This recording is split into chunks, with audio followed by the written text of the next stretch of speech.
Sosok Agung Surahman Aspri Presiden dijemput Prabowo saat pulang kampung, ngaku kehabisan tiket pesawat.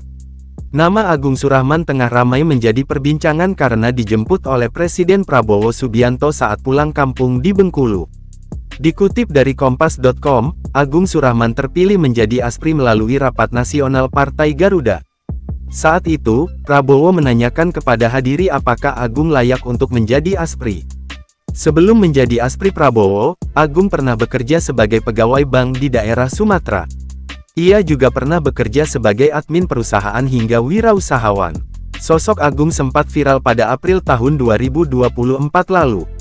Kala itu, ia diminta menyanyikan lagu Mandarin saat mendampingi Prabowo bertemu Presiden China, Xi Jinping. Diketahui, Prabowo mampir ke Bandara Fatmawati Soekarno Bengkulu, Minggu tanggal 6 April tahun 2025, sebelum melanjutkan perjalanannya ke Kuala Lumpur, Malaysia. Alasan Prabowo mampir itu adalah untuk menjemput salah satu ajudan atau asisten pribadi Aspri. Aspri Prabowo yang dijemput itu adalah Agung Surahman yang merupakan warga Bengkulu.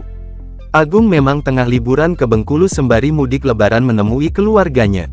Akan tetapi, karena Prabowo ada kunjungan ke Kuala Lumpur, Malaysia, Prabowo juga ingin mengajak Asprinya tersebut. Sebelumnya, Agung sudah berusaha mencari tiket pesawat untuk kembali ke Jakarta. Akan tetapi tiket dari Bengkulu menuju Jakarta sudah terjual habis.